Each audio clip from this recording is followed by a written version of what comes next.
Hey YouTubers, something important, something kind of damn important. So I want to talk right now essentially tobacco and alcohol and together. So this is by request. Somebody asked me to redo this topic. Now normally I don't take requests, but I want to do this in this case. This is kind of the exception to the rule. So yeah, somebody asked me to do a video on tobacco or smoking and alcohol and combined. Now the answer is when combined, and a lot of people do this. A hell of a lot of people do this. A lot of people smoke and drink together. A lot of people have a beer or have a cocktail. Yeah, that word, being silly ass like the big ass cigar. Or like, for example, like, a glass of wine and also have, a cigar or a pipe or a cigarette, or a hookah. So it's very common. I mean, that's what people did back in the day. People oftentimes we have a cigar or have a cigarette and have a glass of beer, a glass of wine, etc., etc. Now, the answer is it's very common, and I've done it before myself. Many, many different times. I've for example, had a glass of beer, had a glass of wine. I mean, I used to drink Corona, not coronavirus, but, Corona the beer, and also have the big ass cigar on camera all the time, all the damn time. So it's very, very common, and I still do it occasionally at my parents' house. Unfortunately, in my apartment complex, I can't drink in public areas. I can only drink in the privacy of my apartment.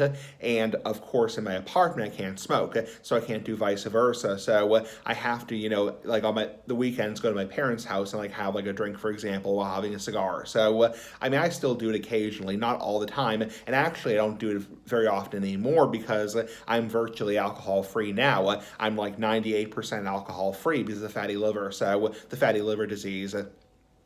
So yeah, essentially, it's very common to do it. I used to do it all the time. I used to have the big ass cigar on the Corona. Again, not coronavirus. Just want to make an emphasis on that because I know when people hear the word Corona, people automatically think of coronavirus nowadays. Corona the beer, not coronavirus. Anyway, yeah, it's very common. Now the downsides to doing it, and there's a lot of downsides, is the big downside is health effects.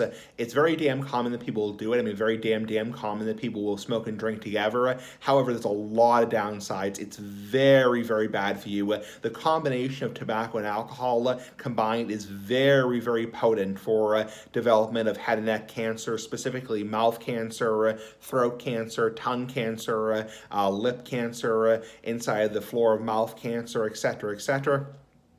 It's a very potent combination because the combination of the carcinogens from the alcohol and the carcinogens from the tobacco are very potent combination, and the chronic irritation from the alcohol and also the chronic irritation from the tobacco, specifically hard liquor and beer, very quickly can cause, or not quickly necessarily, but can cause very quick irritation to your mouth, and that can over time lead to development of lesions, if not cancer, so precancers and also cancer. That's why probably the biggest risk factor for head and neck cancer is smoking and drinking together, though over the past recent years, human papillomavirus, or HPV, seems to be a lot more of a likely cause. Anyway, I'm getting off topic here. So there are pretty significant health complications from smoking and drinking together because obviously you're using tobacco and alcohol together because of the risk of head and neck cancer. Also, both can cause liver cancer. So both smoking and, alcohol can cause liver cancer. So anyway, the whole point is it's not healthy, but a lot of people do it. A hell of a lot of people do it. But hey, a lot of people do, unhealthy stuff. A lot of people do unhealthy bullshit. So, bullshit is bullshit. So, anyway, have a nice day. Pretty fucking cool. Bye.